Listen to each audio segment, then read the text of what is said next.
Subscribe করুন Sony ৮, click করুন bell icon.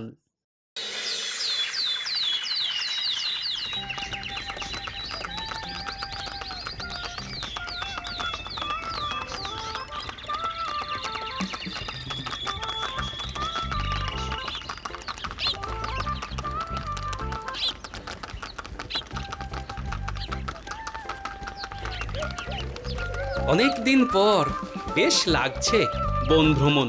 মাঝে মাঝে কাজের ফাঁকে এইসব জায়গায় এলে মন খুব ভালো লাগে। শুদ্ধ বাতাস, মাটির সোনা গন্ধ, পাখির কলতান, আহা।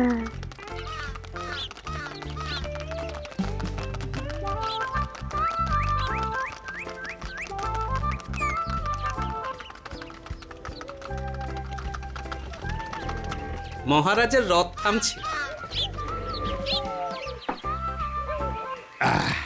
আমরা এইখানে বসে আজ রাজকার্য পরিচালনা করব। মন্ত্রী, তুমি ঝটপট এখানে বসার বন্দোবস্ত করে দাও। আমি এক্ষুনি ব্যবস্থা করে দিচ্ছি মহারাজ। এখানেই আমাদের বসার জন্য ছাউনি করে দাও। এক্ষুনি করে দিচ্ছি মন্ত্রী মশাই। এরা বসার জায়গাটা করে দিক, ততক্ষণ আমরা একটু হেঁটে আসি।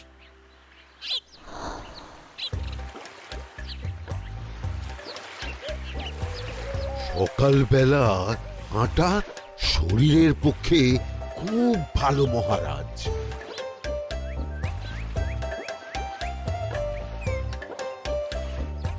আগেকার দিনে রাজা মহারাজরা এই সব বনে মৃগয়া করতে আসতেন। মৃগয়া একদম ভালো নয় মন্ত্রী। তুমি জঙ্গলে আসছো অন্য প্রাণীদের মারতে। কেন মারবে? ওরা তো তোমার কোনো ক্ষতি করেনি। না, তা করেনি, কিন্তু তখন ওটা রাজা মহারাজাদের খেলা ছিল। শুনেছি আপনার প্রপিতামহ খুব ভালো বাঘ শিকার করতেন, অনেক বাঘ মেরেছেন। মন্ত্রী, তুমি একটা কথা হয়তো জানো না। আমার প্রপিতামহ শিকার করতেন, কিন্তু কোনো স্বাভাবিক জানোয়ারকে নয়, যে বাঘ মানুষ খেকো হয়ে প্রজাদের ক্ষতি করত। আমার প্রপিতামহ সেই সমস্ত বাঘদেরই মারতেন। এছাড়া উনি বন্য প্রাণী সংরক্ষণ করতে বড়ই ভালোবাসতেন।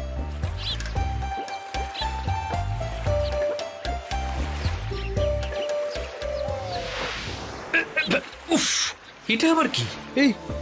এটা আবার কোথা থেকে উড়ে এলো? কোথাও তো ঝড় হাওয়া কিছুই নেই।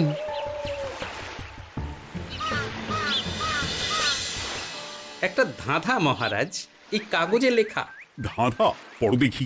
জোয়ার ভাটা প্রভুর খেলা, ভাটা হবে হলে বেলা, ভাটা হলেই দেখা যাবে লাল রঙের এক পাথর পাবে, নদীর ধারে গর্ত করে যত্নে সাজাই কলস ভরে, হেথায় হোথায় ছড়িয়ে যাহা অন্ধকারে জলে তাহা, ঢুকলে চক্ষু ঝলসে যাবে, হাতের কাছে ঘন্টা পাবে, ঠিক ঘন্টা বাজলে পরে পড়বে ঝরে থরে থরে, ঘন্টা যদি হয় ভুল যেন তুমি হারাবে কুল, ঠিক ঘন্টা চিনতে হলে নকশা দেখো চক্ষু খুলে, সিন্দুক দেওয়ালে হাত দাও আসল ঘটনা জেনে নাও। ওরে বাবা, খুব দীর্ঘ ধাঁধা।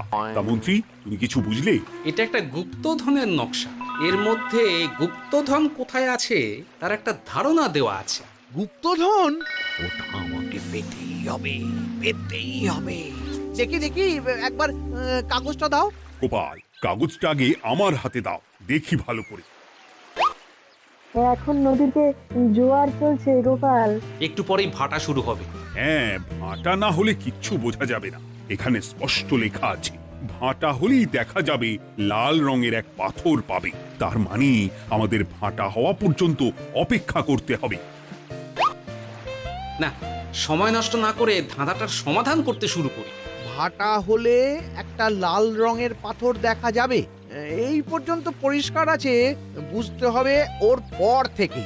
পড়ো গোপাল, চলো আমরা সবাই বুদ্ধি লাগাই। নদীর ধারে গর্ত করে যত্নে সাজাই কলস ভরে। এটার অর্থ, ধাঁধাটা মাথায় বসিয়ে নিয়েছি, এবার কে কি বলবে সেটা শুনতে হবে। চলো গোপাল, আমরা ধাঁধা যেমন যেমন বলেছি তেমন তেমন ভাবেই চলি। চলুন মহারাজ, এখন আমাদের দেখতে হবে লাল পাথর। কোথায় আছে লাল পাথর? চলো চলো সবাই, চোখ কান খুলে আমরা নদীর পাড় ধরে হাঁটি। আমি একটু তফাতে হাঁটি। গুপ্তধন আমাকে একা পেতে হবে। ভাটা হলেই দেখা যাবে লাল রঙের এক পাথর পাবে। আমাকে চোখ কান খোলা রাখতে হবে। লাল পাথর, নদীর চড়ায় লাল পাথর দেখতে হবে। লাল পাথর, লাল পাথর। ওটা কি? এই তো লাল পাথর, লাল পাথর। ওরা অনেকটা এগিয়ে গেছে, ওদের আমার দিকে নজর নেই। এই সুযোগ, এই সুযোগ, একা একা গুপ্তধন নিয়ে পালাবো।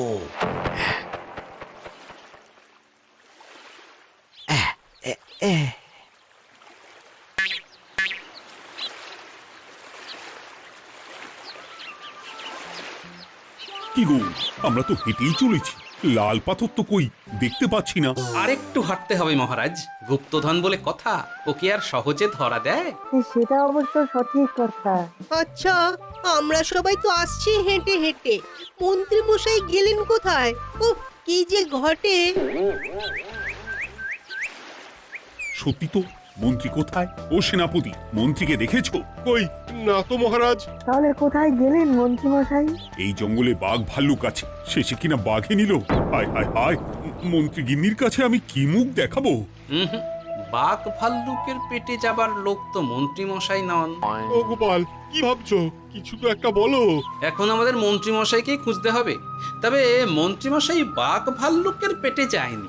তুমি নিশ্চিত হচ্ছ কি করে? অত পেঁচালো মানুষকে বাঘ ভাল্লুক গন্ধ শুকেই ছেড়ে দেবে, হজম করতে পারবে না। না না না, এখন রসিকতা করার সময় নয়, আমাদের মন্ত্রীকে খুঁজে বার করতেই হবে। কোথায় গেল মন্ত্রী? চলো চলো, গুপ্তধন মাথায় থাক, চলো মন্ত্রীকে খুঁজি। আহ, মন্ত্রী কোথায় গেল কে জানে। একবার পুরো ধাঁধাটা ঝালিয়ে নি। ভাটা হলেই দেখা যাবে লাল রঙের এক পাথর পাবে। ভাটা হয়েছে, লাল রঙের পাথরের মাথায় চাপ দিয়ে গুহার মুখও খুলেছি। এবার নদীর ধারে গর্ত করে যত্নে সাজাই কলস ভরে। এটাই তো ঠিক বুঝতে পারছি না।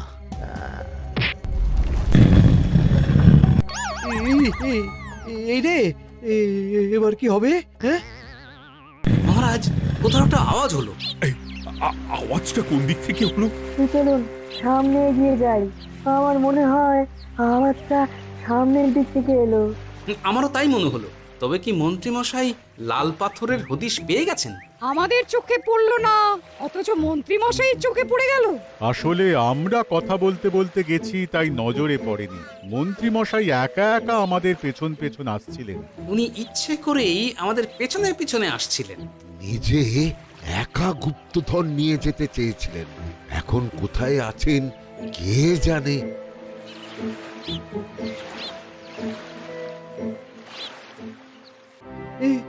অন্ধকারে কিছু দেখতে পাচ্ছি না তো।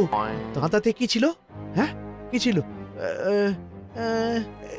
হেথায় হোথায় ছড়িয়ে যাহা, অন্ধকারে জলে তাহা, ঢুকলে চক্ষু ঝলসে যাবে, হাতের কাছে ঘন্টা পাবে। পেয়েছি পেয়েছি, ঘন্টা ঘন্টা ঘন্টাটা পেতে হবে। ঘন্টাটা ঘন্টাটা ঘন্টা। ভাটা হলেই দেখা যাবে লাল রঙের এক পাথর পাবে। নদীর ধারে গর্ত করে যত্নে সাজাই কলস ভরে, হেথায় হোথায় ছড়িয়ে যাহা, অন্ধকারে জলে তাহা, ঢুকলে চক্ষু ঝলসে যাবে, হাতের কাছে ঘন্টা পাবে। ঠিক ঘন্টা বাজলে পরে পড়বে ঝরে থরে থরে, ঘন্টা যদি হয় ভুল যেন তুমি হারাবে কুল। ঠিক ঘন্টা চিনতে হলে নকশা দেখো চক্ষু খুলে, সিন্দুক দেওয়ালে হাত দাও, আসল ঘটনা জেনে না। এবারে ভালো করে ঠান্ডা মাথায় ভাবতে হবে। ভাটা হলেই দেখা যাবে লাল রঙের এক পাথর পাবে। সেই লাল পাথরটাই তো খুঁজে পাওয়া যাচ্ছে না, অথচ মন্ত্রী মশাই খুঁজে পেলেন। আওয়াজটা কোথা থেকে আসছিল? এই কাছে পিঠে এই কোথা থেকে আওয়াজটা আসছিল।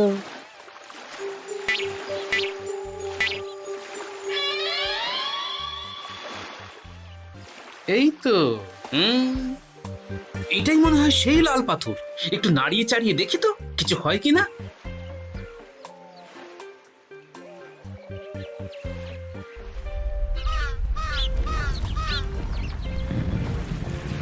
এই তো কাজ হয়েছে। এই তো সুড়ঙ্গ। আপনারা নিচে নামুন। আপনারা কি দেখছেন সেটা বলবেন মহারাজ। সবাই যদি নেমে যাই, যদি কোনো কারণে সুড়ঙ্গের মুখ বন্ধ হয়ে যায়, তাহলে আর আমরা বাইরে বেরোতে পারবো না মহারাজ। গোপাল ঠিকই বলেছে, আমরা দুজন বাইরে থাকি। মহারাজ, আর একটা কথা, কোনো ঘন্টায় হাত দেবেন না, মনে আছে তো? ঘন্টা যদি হয় ভুল, যেন তুমি হারাবে কুল। ওরে বাবা, এই বয়সে আর কুল হারাতে চাই না। ঠিক আছে, তোমার কথাই অক্ষরে অক্ষরে পালন করব। দেখি এই সুরঙ্গে মন্ত্রীমশাইকে দেখতে পাই কিনা। চলুন মহারাজ, সুরঙ্গে নামি। সবাই সাবধানে নামো।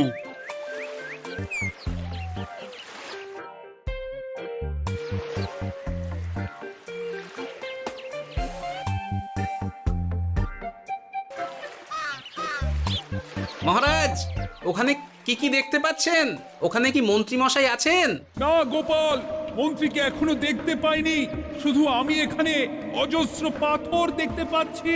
পাথরে পাথরে ছয়লাভ, ছোট বড় অজস্র। পাথরগুলো বড় অদ্ভুত, কিরকম কিরকম মানুষ মানুষ করুন। লম্বা বেঁটে হরেক রকম। মানুষ মানুষ গরম, সেটা কি রকম? আর কিছু? কোনো কলসি কি দেখতে পাচ্ছেন? কলসি তো দেখতে পাচ্ছি না। মহারাজ, কলসি থাকতেই হবে, কারণ ধাঁধায় লেখা আছে নদীর ধারে যত্ন করে যত্নে সাজাই কলস ভরে। গর্তটা আসলে হলো সুড়ঙ্গ, কিন্তু কলস।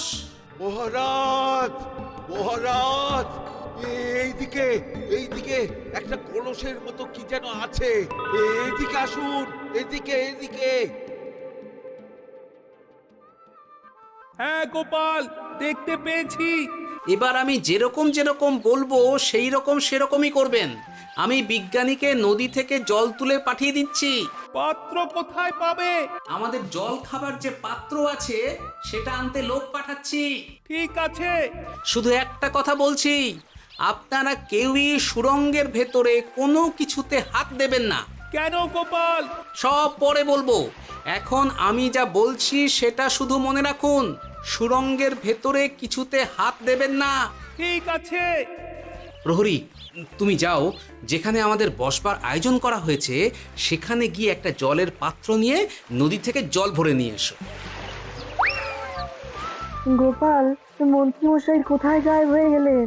কোথাও গায়েব হয়ে যাননি বিজ্ঞানী, কোথাও গায়েব হয়ে যাননি উনি। উনি ওই সুড়ঙ্গের ভেতরেই আছেন। কিন্তু কেউ তো ওনাকে দেখতে পাননি। সম্ভবত পাথর হয়ে আছে। এখন কিভাবে পাথর হয়েছেন সেটা তো আমি বলতে পারবো না। সবটাই স্বপ্নের মতো লাগছে। ঠিক যেন স্বপ্নের মতো লাগছে। এই জীবনে সুরঙ্গ দর্শন হয়ে গেল। আমাদের পাতাল প্রবেশ। পাতালে আসিয়া আমি মনে মনে বলি, গুপ্তধর নিয়ে আমরা যেন সৎ পথে চলি। তোমার এখনো কাব্য আসছে সভাকবি? আসছে মানে কাব্যের সাথে আছে রোমাঞ্চ, করছে গা শীত, হচ্ছি আমি অধীর। মহারাজ, জল দিয়ে বিজ্ঞানীকে পাঠাচ্ছি। কি করতে হবে বিজ্ঞানীকে সব বলে দিয়েছি। তুমি ভেতরে আসবে না? আসবো ঠিক সময়ে। এখন আমি যেমন যেমন বলবো আপনি ঠিক তেমন তেমন করবেন। ঠিক আছে। বিজ্ঞানী, যেমন যেমন বললাম ঠিক তেমন তেমন ভাবে কলসিকে জল দিয়ে পরিষ্কার করবে। মনে রেখো, ধাঁধায় আছে কলসি সাজাই যতন কর। তুমি একটা কথা মনে রেখো বিজ্ঞানী, কোথাও হাত দিও না কিন্তু। ঠিক আছে গোপাল, তোমার উপস্থিত বুদ্ধির তুলনা নেই। আমি যাচ্ছি গোপাল। সাবধানে সাবধানে। মহারাজ, বিজ্ঞানী যাচ্ছে। সাবধানে নামো, সাবধানে। মহারাজ, কলসিটা কোথায়? ওই তো, একটু সাবধানে যাও।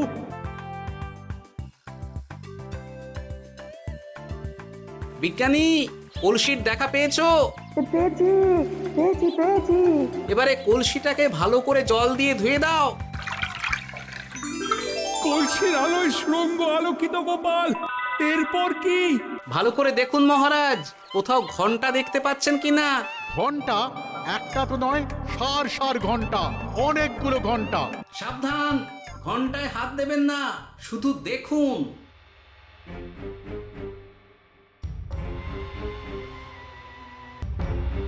মহারাজ, আমরা গুপ্তধনের খুব কাছে চলে এসেছি। তাই নাকি? এবার খাবো ক্ষীরের গজা। আহ সভা কবি, চুপ করো। এখনো আমরা গুপ্তধন পাইনি। বাবার মুখে দাঁড়িয়ে সবগুলো তারা আঁকা। বিজ্ঞানী, কোনো ঘন্টায় চাঁদের নকশা করা আছে কি? একটু দেখে বলো না। আমি আতস কাজ নিয়েই দেখছি, সব ঘন্টাতেই তারা আঁকা। খবরদার, কোনো ঘন্টাকেই ছোঁবে না। ঠিক আছে, কোনো কিছু না ছুঁয়ে আমি দেখছি। পেয়েছি গোপাল, চাঁদ আঁকার ঘন্টা পেয়েছি। ওই ঘন্টাটা বাজাও, বাজাও।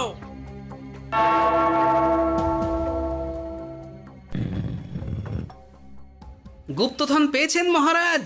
বাঁচাও বাঁচাও বাঁচাও। বাঁচান মহারাজ, বাঁচান বিজ্ঞানী, মহারাজ, মন্ত্রীর গলা পাচ্ছ না? মহারাজ, আমি পাথর হয়ে আছি, আমাকে মানুষ করুন মহারাজ। তুমি তো মানুষই ছিলে, হঠাৎ করে পাথর হলি কেন? মহারাজ, গুপ্তধন পেয়েছেন?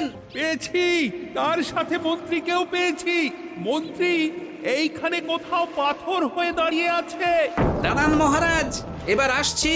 সাবধানে এসো। আমি ভেতরে যাচ্ছি, বুঝলে? যদি কোনো কারণে দেখো পাথরটা গুহার মুখটা আটকে দিয়েছে, অমনি তোমাদের কাজ হলো পাথরটাকে ছুঁয়ে ফেলা, বুঝলে? ঠিক আছে গোপাল দাদা। আমার মনে হয় বিপদ আর কিছু ঘটবে না, তবুও সাবধানের তো মান নেই। ঠিক আছে, তুমি নিশ্চিন্তে ভেতরে যাও।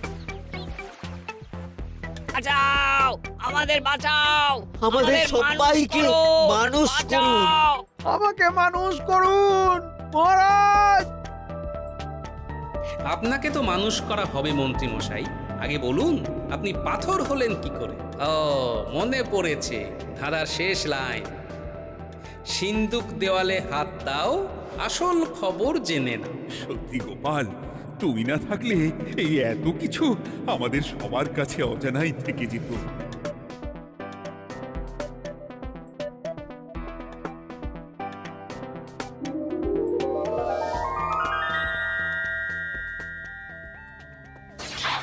ধন্যবাদ আমাকে মুক্ত করার জন্য। আপনি কে? আমি যক্ষ। আমাকে এই ধন সম্পত্তি পাহারা দেওয়ার জন্য এক ডাকাত দলের সর্দার যক্ষ করে রেখেছিল। আমি 100 বছর ধরে এইখানে যক্ষ হয়ে আছি। আমি তোমার জন্য মুক্ত হলাম গোপাল। এই সম্পত্তি তোমার গোপাল। সম্পত্তি নিয়ে আমি কি করব? আমি এই সব সম্পত্তি মহারাজকে দান করলাম, রাজ্যের অনেক কাজ হবে এতে। তুমি ধন্য গোপাল, তুমি ধন্য। এবার আমার যাবার সময় এসেছে, আমাকে যেতে হবে। যাবার আগে এই পাথরগুলোকে মানুষ করে যান। এরা সব লোভী। আমি আমার সীমিত ক্ষমতায় এই গুপ্তধনের ধাঁধাকে এখানে যারাই ভ্রমণ করতে আসে তাদের হাতে তুলে দিই, কিন্তু কেউ এই ধাঁধার সমাধান করতে পারে না।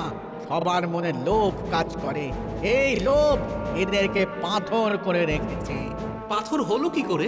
একটা মানুষ এসে বুক ভরা লোভ নিয়ে আধা পুরো না জেনে পাথরে হাত দিলেই সে পাথর হয়ে যাবে। আমাদের আমাদের আমাদের ভুল ভুল হয়েছে। আর লোভ আর করবো লোভ না, করবো না। আমাদের বাঁচাও। আমাকে মুক্ত করে দিন, আমার খুব ভুল হয়েছে মহারাজ, মুক্ত করে দিন আমায়। তুমি এখানে আগে এসেছিলে, তাই তো আগে এসে ভাবলে নিজেই একা একা গুপ্তধনকে হরপ করে দেবে। এদিকে তোমাকে না দেখতে পেয়ে আমাদের কত চিন্তা হচ্ছিল। যারা লোভী তারা কারো কথা ভাবে না, শুধু নিজের কথা ভাবে। আমাকে আর একটা সুযোগ দিন, আমি আর লোভ করব না মহারাজ। ও, তোমার কথার কোনো দামই নেই। না মহারাজ, আমাকে আর একটা সুযোগ দিয়ে দেখুন, আমি আর লোভ করব না, আমাকে মানুষ করুন মহারাজ। আমাদের সবাইকে আমাদের মানুষ সবাইকে করুন। মানুষ করুন, দয়া দয়া করুন, করে দয়া মানুষ করুন। যক্ষরাজ, এদের আপনি ক্ষমা করে দিন। ঠিক আছে, তোমাদের আবার মানুষ করে দিচ্ছি।